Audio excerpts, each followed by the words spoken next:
नमस्कार, जय माँ कामाख्या। आशा है आप सभी लोग सकुशल हैं। भगवती आप सब पे बड़ी कृपा करे। इस लॉकडाउन में समय काटना बहुत मुश्किल था।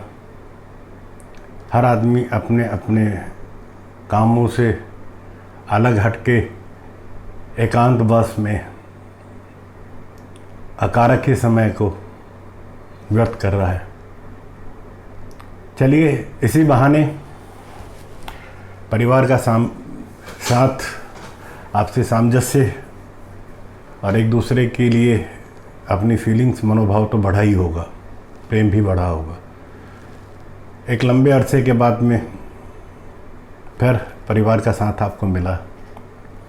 साथियों, मैं अभी इस एपिसोड में, जैसे अभी पिछले एपिसोड में चर्चा कर रहे थे ध्यान, प्रार्थना, भगवान, उसी का अगला पार्ट, अगला हिस्सा, क्योंकि चर्चा बहुत बड़ी है, इसको पार्ट वाइज में ही प्रयास किया जाएगा कि इस चर्चा को एक सार्थक स्थान तक लेके जाएं।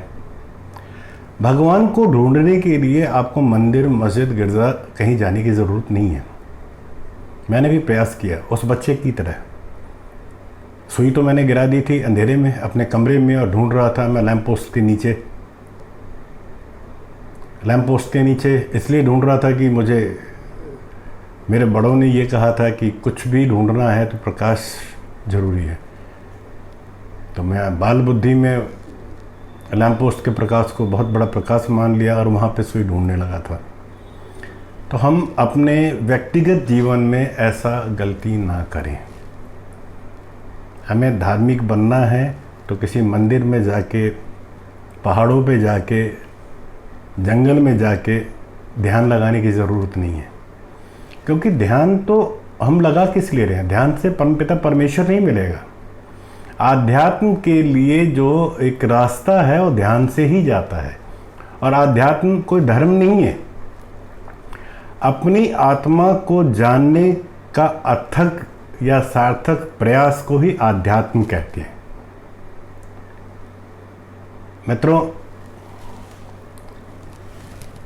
हमारी ये आत्मा जो इस शरीर में रह रही है, ये अपनी यात्रा के दौरान न जाने कितने ही शरीरों का उसने निष्पादन किया होगा, छोड़ा होगा, फिर नए रूप में फिर वापस किसी न किसी रूप में जन्म लेना और जन्म लेके फिर मृत्यु को प्राप्त करना। आखिर ये सिलसिला है क्या? ऐसा हो क्यों रहा है? ये समझना। भगवान को ढूंढने के लिए आपका एकाग्रित होना, एकाग्रित मन होना, एक चित्त मन होना। भगवान किसी आकृति में नहीं है। ये आकृति भी हमारी और आपकी बनाई हुई है। हमारे तमाम ऋषि मुनियों ने पार ब्रह्म परमेश्वर निराकार है, ये हर बार कहा है, हर शास्त्र में लिखा है। फिर हमने उसको एक स्वरूप बना दिया कि ये अगर मोर पंख है या गाय के साथ है तो श्री कृष्ण है, धनुष के साथ है तो साहब श्री राम है, कमल पे बैठे हैं तो ब्रह्मा है, शीशनाग पे हैं तो विष्णु है, जटाधारी हैं, गले में सांप की माला है तो भगवान शिव है। ये इमेजिन किसका है? ये कल्पनाएं किसकी हैं? और इतना भी अगर रहता है तो इसमें भी हमने स्त्री पुरुष का भेद भी बना दिया कि अगर शक्ति को पूजना है तो शेर की सवारी हमारी माता है, दुर्गा माई है। ये हमारी कल्पना ही तो है। भगवान का तो कोई आकार ही नहीं है, निराकार है। तमाम ऋषि मुनियों ने कहा कि भाई मूर्ति पूजन बंद करो, बंद करो, मूर्ति नहीं, ध्यान लगाओ, ध्यान लगाओ, ध्यान लगा के मन को, अपनी आत्मा को टटोलो। तो जिनकी बातें हमने मानी ऋषियों की, तो हमने भगवान की मूर्ति हटा के अपने गुरुओं की मूर्ति लगा दी। हम 2 कदम आगे गुरु से। हमने गुरुजी आपकी बात मानते हैं, आपकी तस्वीर लगाई, उस पर फूल चढ़ा दिए, माला चढ़ाई, आपको भोग लगाना शुरू कर दिए, कभी खीर, कभी चावल, कभी नाना प्रकार के व्यंजन, और आपके सामने हाथ जोड़ के और प्रार्थना, अपनी प्रॉब्लम्स के बारे में आपके साथ डिस्कस करना शुरू किया। तो भाई गुरु को हमने पूजना शुरू किया तो क्या वो पत्थर की मूर्तियाँ गलत थी? नहीं, हम वो भी तो वही काम कर रहे थे जो अब भी कर रहे हैं। तो दोस्तों, मेरा अपना निजी अनुभव है 55-60 साल, 58 साल का, कि जब तक आपका मन एकाग्रित नहीं होगा, एक चित्त नहीं होगा, तब तक आपको ध्यान नहीं मिलेगा। कर्मकांड से आपकी एकाग्रता भंग होती है। एग्जाम्पल दिया था पिछली बार जागरण का, मैं अब देता हूं एक सत्यनारायण स्वामी का कथा आपने कहा हुआ है। मैं ये नहीं कह रहा हूं कि कथा ना कहें, मेरी बातों का अर्थ ये ना निकालें कि मैं इनका विरोधी हूं,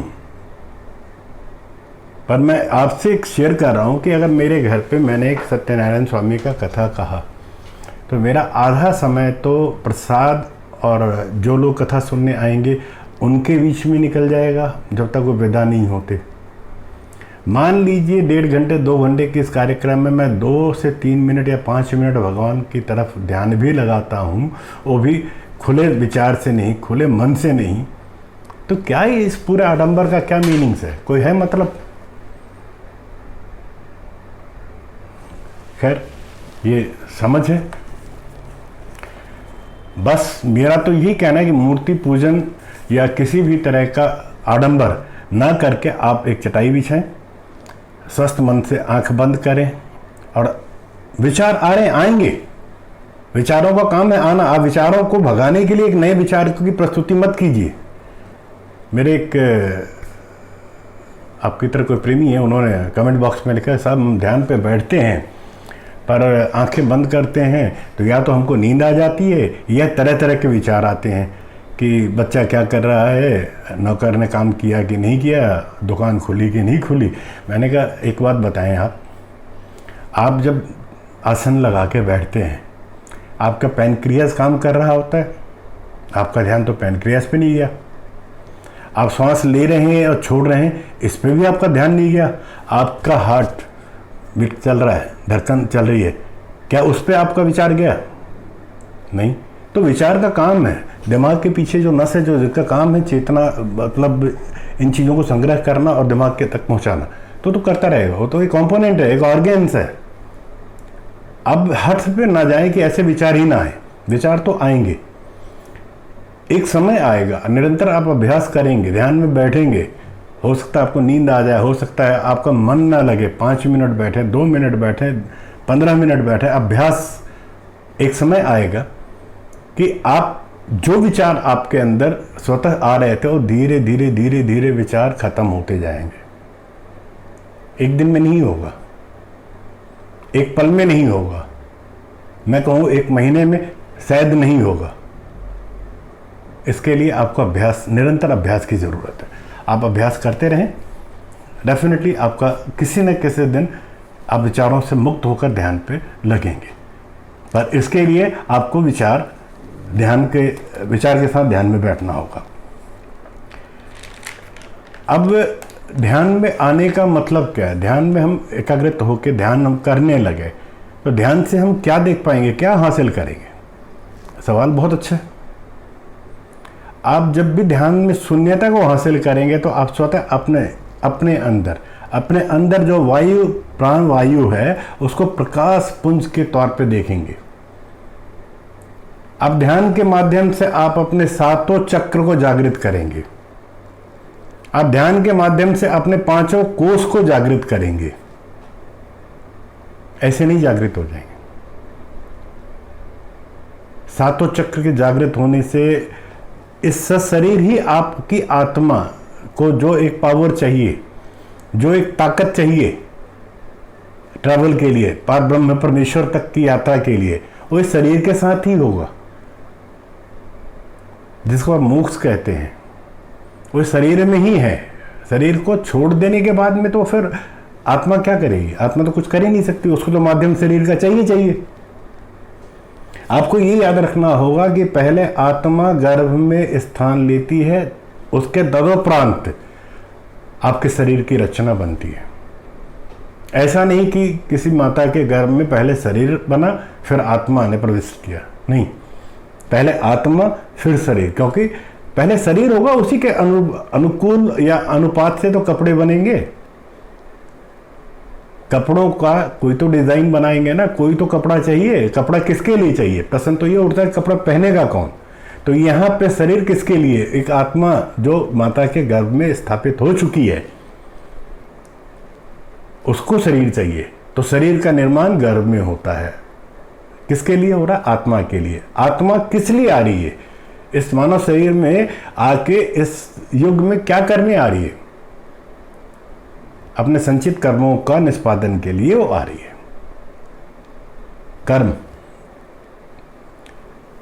हमें प्रकार 5 जो तकलीफ है हमारे इस यात्रा को, जो जैसे हम जन्म लेते हैं अपने इस शरीर में, तो हमारे साथ 5 विकार भी रहते हैं, काम, क्रोध, मोह, अहंकार, माया। इसके बिना तो आप रह नहीं सकते, पर इसकी वृत्तियों को अपने अनुकूल तो हम कर ही सकते हैं ना। हम काम छोड़ नहीं सकते, काम प्रकृति है, पर हम कामी तो नहीं हैं। हम काम के वृत्ति में तो नहीं फंसे हैं। क्रोध को हम कहीं और यूटिलाइज करें, उससे कम कर सकते हैं। हम क्रोध को अपने वश में कर सकते हैं, माया और मोह को भी अपने वश में कर सकते हैं। जब ये 4 को हम वश में करेंगे तो अहंकार भी हमारे हाथ में होगा। अहंकार होगा ही नहीं, तब हम ध्यान की तरफ जाते हैं। जब चक्रों को हम, जब 7 चक्र को हम ध्यान के माध्यम से, ध्यान ऊर्जा से जागृत करते हैं, तो हमें एक एक चक्र का आनंद लेना है, एक एक चक्र के अनुभव को हासिल करना है। जब 7 चक्र हमारे जागृत हो जाएंगे तो हमारे इस शरीर के अंदर प्राणवायु को इतनी ऊर्जा मिलेगी कि हमारा प्राणवायु हमारे ध्यान के मध्य पार ब्रह्म परमेश्वर से मुलाकात करके वापस शरीर में आ जाए। ये सरल और सूक्ष्म उपाय है ध्यान और आध्यात्म। आवागमन से बचने के लिए, बार बार जन्म लेने की क्रिया को रोक लगाने के लिए, हमें आध्यात्म में और अपनी आत्मा में और आत्मा को परम आत्मा से मिलाने की क्रिया में अपना इस शरीर का योगदान आत्मा को चाहिए। अन्यथा दोस्तों, कर्म ये शरीर करता है, भोक्ता आत्मा है। कर्म ये शरीर करता है, भोक्ता आत्मा है। आत्मा कोई ऐसा कर्म नहीं करता, ऐसे किसी कर्म का निष्पादन नहीं करने के लिए आता है। आत्मा को क्या चाहिए? आत्मा को सिर्फ एक चाहिए, एक मुक्ति चाहिए। आत्मा परम आत्मा के साथ मिलना चाहता है, पार ब्रह्म परमेश्वर में लीन होना चाहता है। आप 3 प्रार्थना करें भगवान से। पहली प्रार्थना करें कि भगवान मुझे अंधेरे से उजाले की तरफ लेके चल। अंधेरा किसे कहा है? इस जीवन में मोह माया, ये जो 5 वृत्तियां हैं, ये अंधेरा है। इससे निकाल और मुझे प्रकाश की तरफ लेके चल।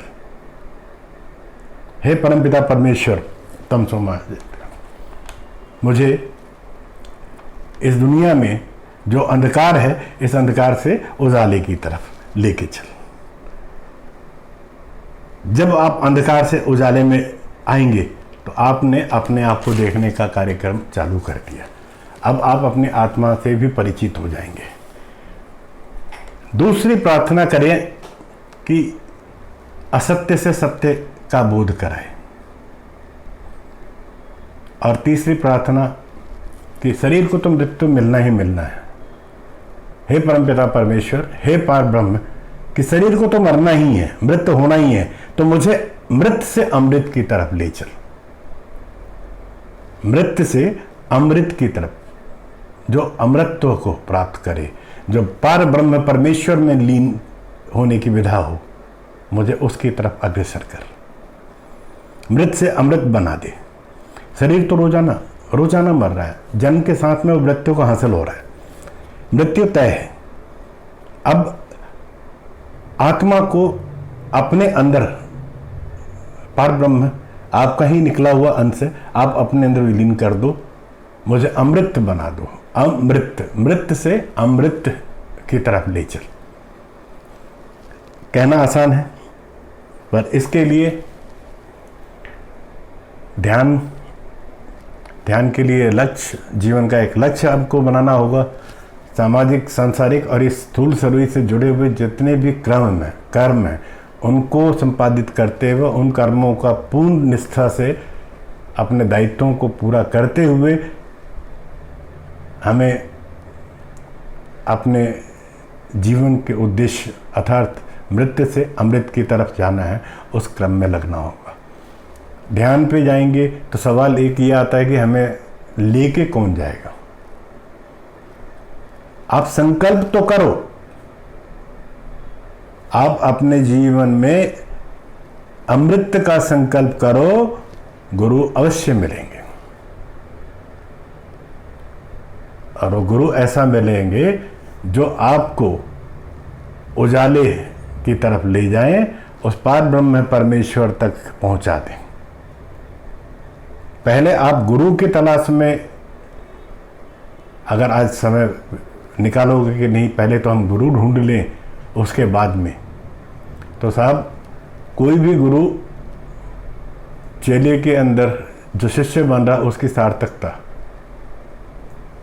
वो उस काबिल है कि नहीं है, तो काबिलियत तो अपने अंदर लाएं। काबिल नहीं हुए काबिल बनने का प्रयास तो करें, गुरु आपको स्वतः मिल जाएंगे।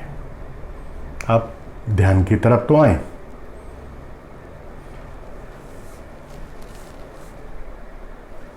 ऐसा नहीं कि ध्यान करने के लिए कहीं आपको घर छोड़ के बियावान जंगल में पहाड़ों पे जाने की ज़रूरत है। नहीं, ध्यान का मतलब है कि परीक्षा तभी सफल है जब आपके ध्यान पे बैठते ही आपका फ़ोन बजे, आपके कॉल बेल पे घंटी आए, आपके घर के छोटे बच्चे आपको हिलाएं, आपकी पत्नी आवाज़ दें, नाना प्रकार की रुकावटें हो और फिर भी आप ध्यानस्थ रहें। ये रुकावटें आपको पहाड़ पे तो मिलेगा नहीं, और जब पहाड़ पे नहीं मिलेगा तो आपका ध्यान भी नहीं लगेगा, क्योंकि अंदर की जो लड़ाई है, असमंजस की जो है स्थिति आपके अंदर, जो विचारों की लड़ाई है, जो एक विचार जाए तो दूसरा आए, दूसरा जाए तो तीसरा आए, इन विचारों पे अंकुश लगाना ही तो ध्यान है साहब।